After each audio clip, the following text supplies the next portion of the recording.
Hello, my name is Susan Bolio. I've been a community member in the Brainerd Lakes area for the last 20 years or so and done work around trauma and healing for the last decade. So we're going to start with a practice.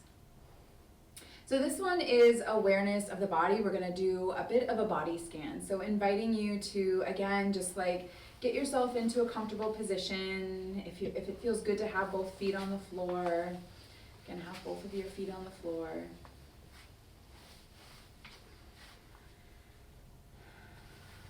And just beginning to bring the awareness inward.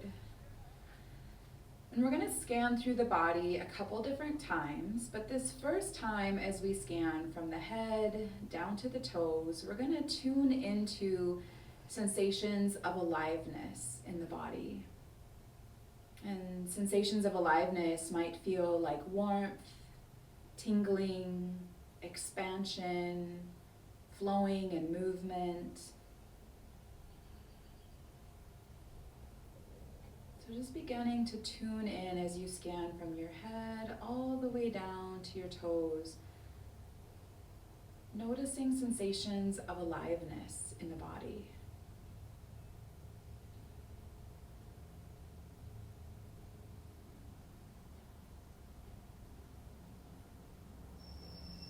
And maybe you only notice sensations of aliveness in one really small part of the body, or maybe you can sense it and feel it throughout the whole body. It doesn't really matter, just beginning to tune into, sort of like a radio frequency, tuning into what do the sensations of aliveness feel like in your body.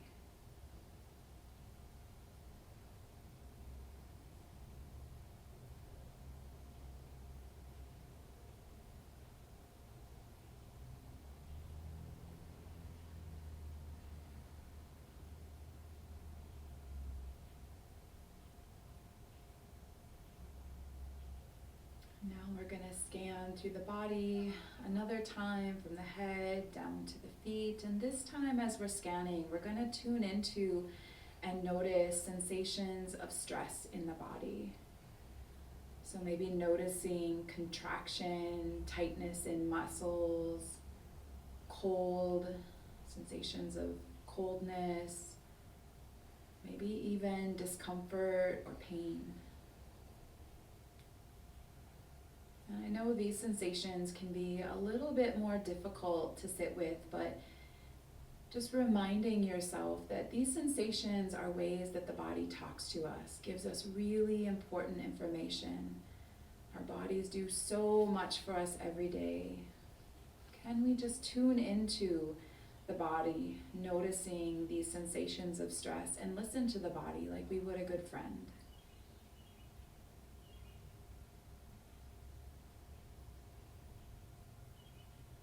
We're not trying to change or shift anything. We're just listening to the body.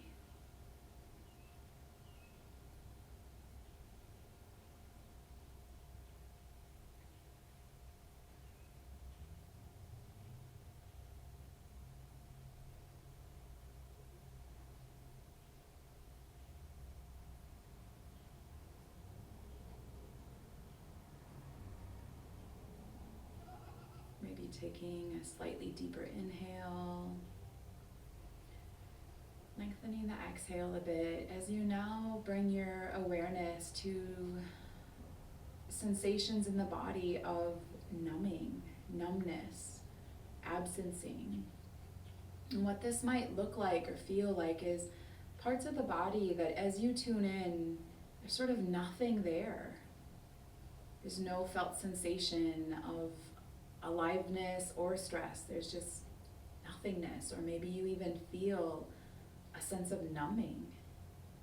And this too is important information for us that the body is sharing, and perhaps places in the body that have been carrying and storing some of this unprocessed trauma energy.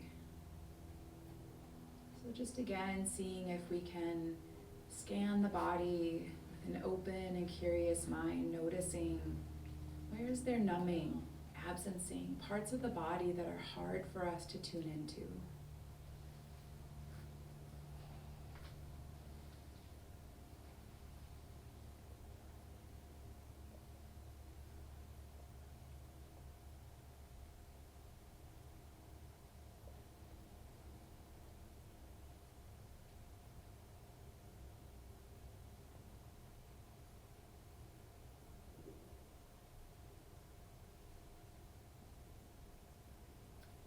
bring our awareness now up into the breath for a few moments, feeling into that expansion and contraction, the wisdom of the body as it breathes itself.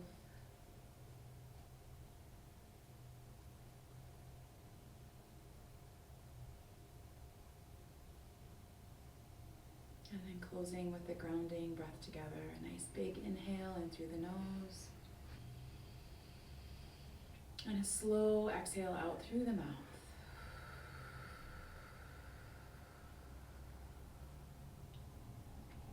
If you had your eyes closed, you can go ahead and open your eyes, bringing yourself back into the space. Thank you for doing that practice with me. So in the previous video, we talked about the power of having new experiences, the importance of having new experiences. And so we talked about how this can help us to wire in new neural pathways in our brains and rewire our nervous systems out of survival back into thriving. And this rewiring impacts the way that we both see and experience the world. And again, we talked about epigenetics and how these new experiences can turn on or turn off genetic code. We also talked about the importance of working with physical, mental, emotional, and spiritual energy, and how when we can do this, it helps us to be able to learn how to process and release this trauma energy that's been stuck in our systems, whether it's our bodies, our hearts, our minds, maybe not even just in our lifetime, but literally for generations. And then as we move towards greater wholeness through the healing process, integrating energy, repairing ruptures with ourselves, with others, we have the ability to help support healing, not just in our generation, but in the generations to come and for those who came before us. So one of the things I want to mention, because this has been something that I've really had to learn on my own journey, my own healing journey, is that when we're doing something new, because it's something that the brain isn't used to, can often create discomfort. And so learning how to sit with, how to be with discomfort is really important. I'm going to invite you to do a sort of a silly thing with me, but this will give you a sense of give you a bit of a sense of it. So if you have your arms crossed, I invite you to uncross your arms and just sort of shake them out a little bit. And then go ahead and cross your arms. And as you cross your arms, notice what arm is on top, your right or your left. Okay, and so go ahead and shake your arms out again. And now cross them so the other arm is on top. And so just, what did you notice? You know, I'm guessing some of you probably noticed, like, first of all, when I first told you to cross your arms, did you have to think about it? Not the first times, automatic. We cross our arms all the time. But when I asked you to cross them the other way, the way that you're not used to doing it, probably had to think about it. Once you probably did it, it probably felt uncomfortable. Like, this doesn't feel right. I want to go back to the way that I know, right? So that's the kind of discomfort that's probably going to come up again and again as we're trying to wire in new things. It's going to feel not quite right. It's going to feel, oh, I don't like this, right? But the more that we can remember that we're trying to do this new thing over and over again to wire in those new neural pathways, I think that can help us to be with the discomfort a little bit easier. So I just wanted to put that out there. Discomfort is part of the learning process. And so I'm going to talk in this video much more about how do we support these four parts of who we are, our body, heart, mind, and spirit. I'm going to share some things that I've learned that have been supportive. And although certain practices can be more helpful for certain parts, all of these practices can positively influence other parts of us. So for example, we often think of exercise as something that we do for our physical body and well-being. But exercise, when we exercise, it also produces biochemicals in the brain, such as dopamine, which is a natural feel-good chemical, so that impacts our emotional state. It also produces serotonin, which is a mood stabilizer, which impacts our emotional state. And it also releases noradrenaline, which helps the brain to focus, it helps with memory, it helps with learning. So physical activity also supports our brain. So again, I'm going to share some specific practices. Some of these I'm going to mention in multiple parts because they are really impactful in all of these parts. But I want to just throw that out there too. Our mind, body, heart, and spirit are so interconnected. It can be a little bit hard to tease them apart, but there are practices that can be most supportive for these different parts of us. And the last thing I want to mention before I go into some of these, and we're going to be doing some practices as well, is I want to recognize that for some of the things that I'm going to share that help support ourselves, it might require money, time, other resources. And so I recognize that though for those of us that have access to these things, it can be a privilege. Not everyone might not have access to some of these things. And so my hope is that we can begin to like co-create communities where everyone has access to these things, regardless of ability to pay or anything like that, because these are things, practices that support our whole well-being, body, heart, mind, and spirit. And the more healthy and well our community members are, the more healthy and well the larger community is. So I just wanted to sort of put that out there. So we're going to start by talking about the body. So for supporting the body, there are some really simple things that we can do. One of them is getting good rest. Getting good sleep is essential for the body to be able to do what it needs to do, to have the energy, to be able to make repairs in the body and all of those things. A lot of that happens at night when we're sleeping. I'll mention it now just so I don't forget it later. It also, when we sleep, we have to sleep at least 4 hours before our lymph system can be able to clear out the brain. So it like washes the brain in this lymphatic fluid, which helps to clear out what they're calling plaque that's in the brain. And that plaque buildup is connected with things like dementia. So sleep is essential for the body. It's also essential for the mind.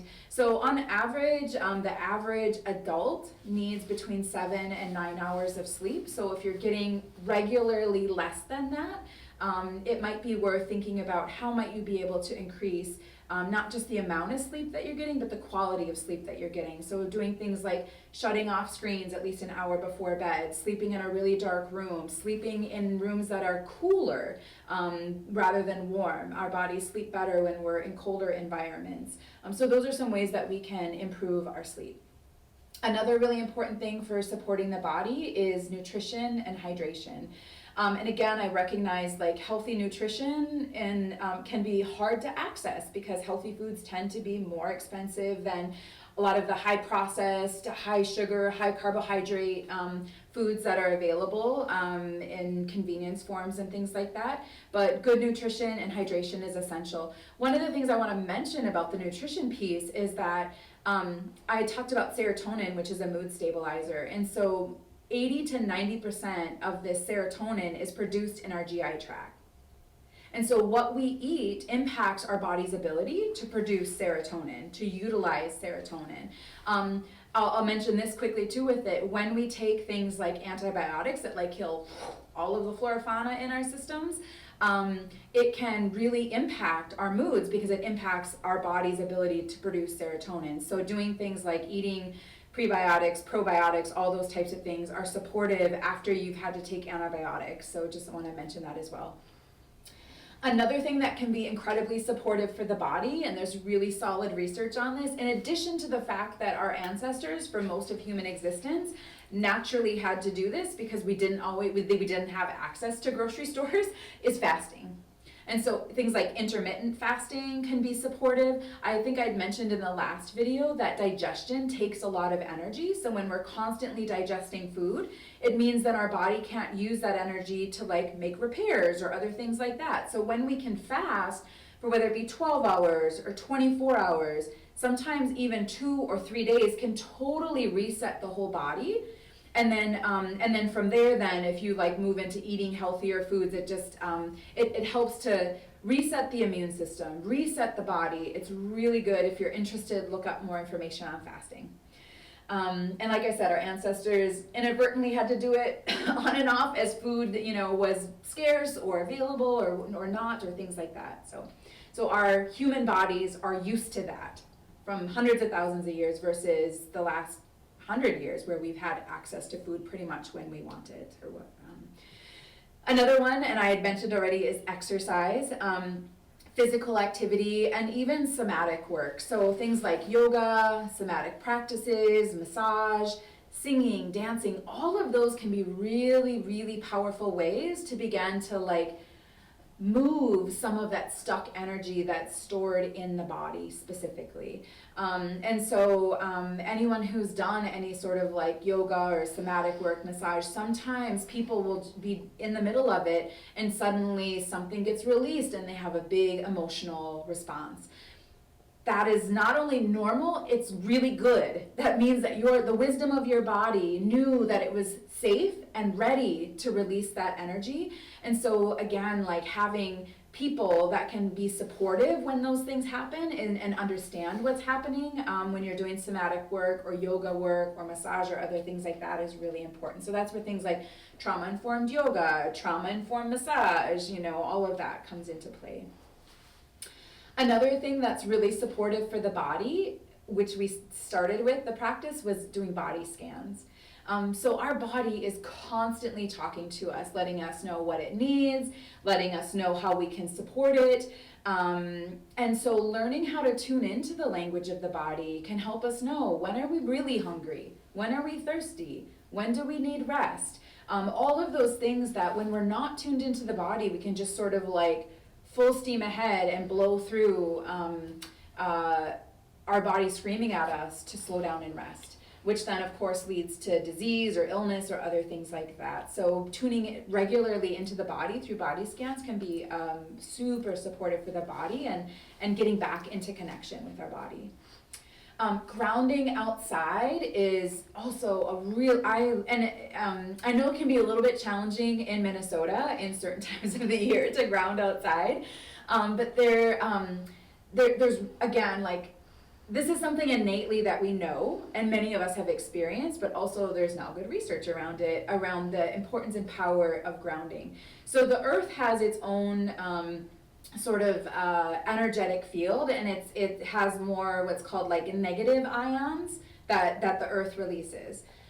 A lot of the technology and stuff that we use is releasing lots of positive ions. And so our body is imbalanced with too many positive ions and not enough negative ones.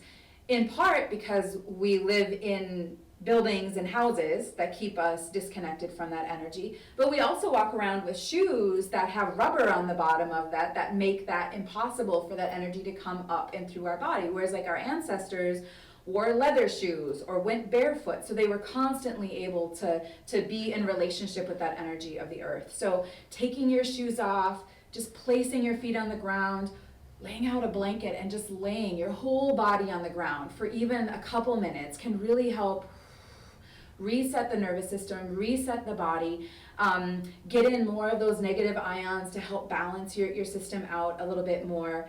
I just can't say enough about grounding. It's just so good, and it's accessible to anybody. And then the last one that I'll share is breath work. So in the previous video, we did soft belly breathing. There's another breath practice that I do regularly. It's by someone named Wim Hof. So he has videos online that you can just Google Wim Hof, H-O-F, and video, and you can pull up a beginner video. It's a little bit intense, but it's a way to be able to activate the wisdom of the body, improve our immune system, focus the brain. It's such a powerful breath practice. And I'm going to share a different breath practice with you now. This one is super simple, but also really effective. It's called the physiological sigh.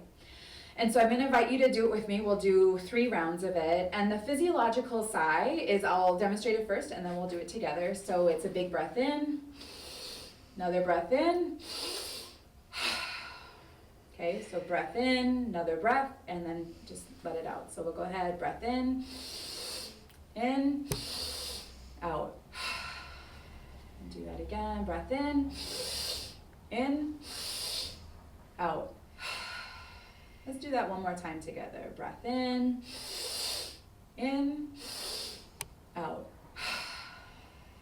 physiological sigh.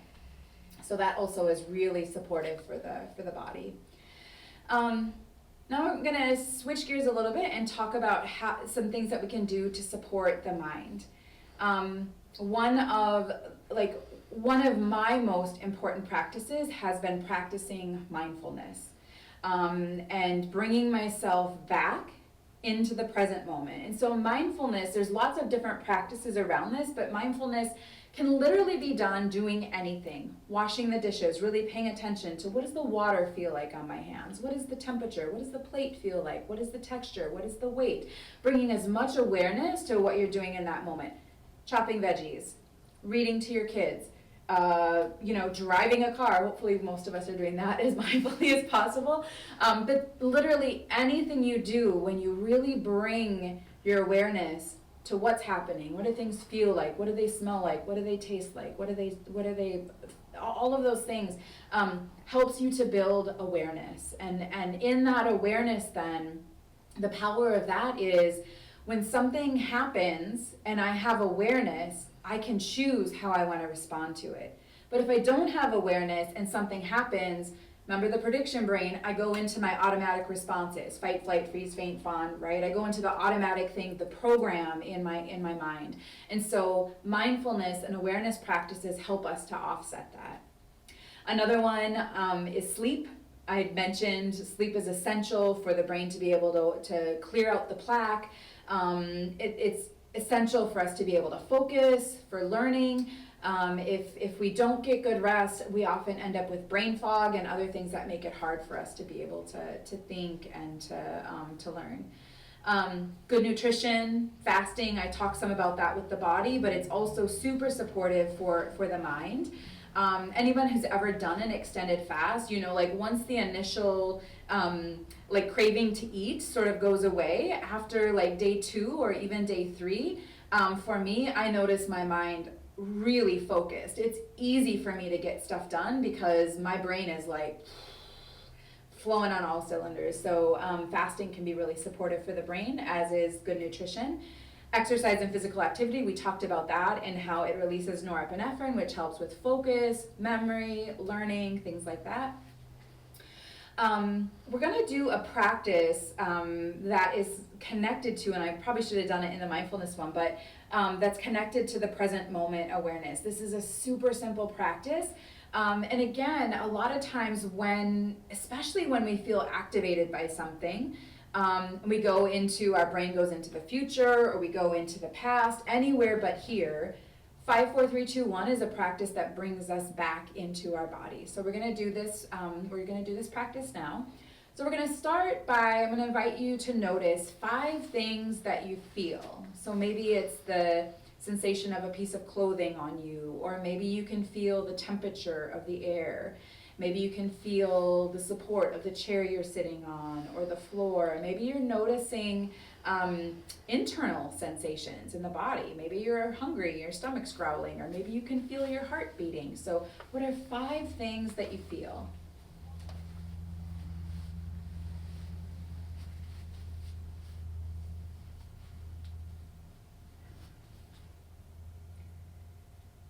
We're going to sort of look around our space and notice 4 things that you see. So what are 4 things that you see? And as you look at them, really noticing, what is the shape? What's the texture? What's the color? Noticing as much as you can about the 4 things that you see. So I'll give you a little bit of time to look around your space.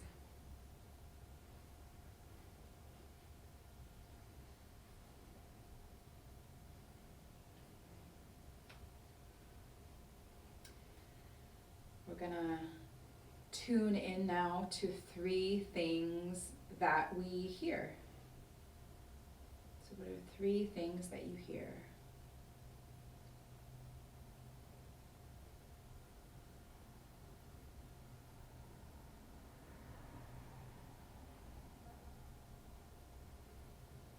And bringing your awareness now to 2 things that you smell.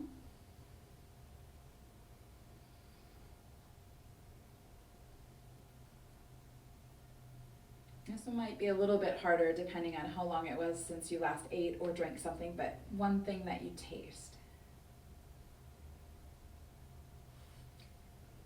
That's 5, 4, 3, 2, 1.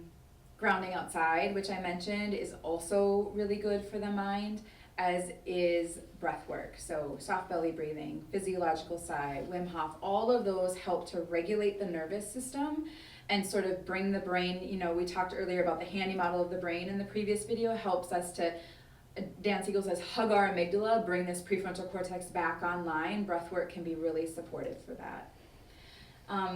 Ways to support our heart. Heart-centered meditations are a great way to do this. And so heart-centered meditations are just sitting, maybe placing both hands over your heart, and breathing as you're breathing into the heart space, bringing in the emotions of gratitude, joy, love, and maybe thinking about a person, a place, an experience that really evokes that emotion in you. And as you feel that emotion come in, using your breath to grow that regenerative emotion throughout your body. Those emotions of love, gratitude, and joy are really, really supportive for the body. So heart-centered meditations are great for the heart. Grounding outside, connecting with nature, expression for emotions. There's lots of ways to express emotions in healthy ways. With and without other people. But some ways without would be like music, creating music, listening to music, singing, dancing, drawing, painting, writing. These are all ways that we can express what's going on for us in healthy ways. Connecting with others, supportive others, so whether that's other humans, or it might be pets, or it might be nature, right? So those people, those non-humans that feel really supportive for you, taking that time to go and sit with that support when you're feeling a lot of emotional energy moving. And then the last one that I'll share is gratitude practices. I had mentioned in the first video how we all have this negativity bias for survival. A great way to offset that is gratitude practices. There's lots of different ways you can practice gratitude. One would be writing down 3 good things before bed, and what your role in that was. So like a beautiful sunset, my role is I actually stopped to notice it, right? I didn't create it, but I actually took the time to stop and notice it. You can write letters of gratitude. There's lots of different gratitude practices, so I'd invite you to explore that a little bit. And then supporting the spirit. So again, things like grounding outside. There's something called forest bathing. It's there's some interesting research around that, how supportive, like that energy exchange with trees and with nature, and how supportive that is for us, mind, body, heart, and spirit. Journaling, intuitive writing. So using a prompt like, what does my spirit want me to know today? And just journaling on that. Intuitive inquiry might be like maybe if you have a decision to make. This is something that I've been doing more and more, tuning into my inner wisdom and intuition. If I have a decision to make on something, I'll think about like option A and pause and tune in. Like, do I feel expansion when I think of that? Do I feel contraction? Do I feel a yes in my body? Do I feel a no in my body? So again, tuning into how our spirit can speak through sensations in the body. And then going with option B and tuning in and noticing, do I feel expansion, contraction, yes, no? And if you don't get a yes or a no, then maybe what your intuition is telling you is wait before you make a decision. You're not quite ready yet. So again, like tuning into that intuitive wisdom, tuning into how the spirit is connected to the body in that. Prayer and meditation, of course, are super supportive for the spirit, as is connecting with a spiritual family. However you define that, whatever your beliefs around that are, connecting with others who have similar spiritual beliefs, understandings, are going to be able to support you in those ways. So we're going to close with another practice. We'll just do this for a minute or so, and this is awareness of the mind. So we've done awareness of the body with the body scan. We're going to close with awareness of the mind. And so just inviting you, again, eyes open or closed, whatever feels best for you, but just being able to really bring your awareness inward. And as we're noticing thoughts, we're seeing if we can notice them without hopping on the thought train. So how do we notice the thoughts, sort of like a cloud passing by in the sky or a leaf floating down the river, right? We notice the thought and then we let it go. And then we notice the next thought. And just becoming aware of the state of the mind in this moment. Are thoughts coming in and out really quickly, a bit like popcorn? Are they slow, coming in one and then another? There are multiple thoughts coming in, just bringing as much of your awareness to thought, to the mind as you can, and just observing. Sort of seeing yourself as a spectator, so to speak, sitting in a theater, watching thoughts cross the screen in front of you.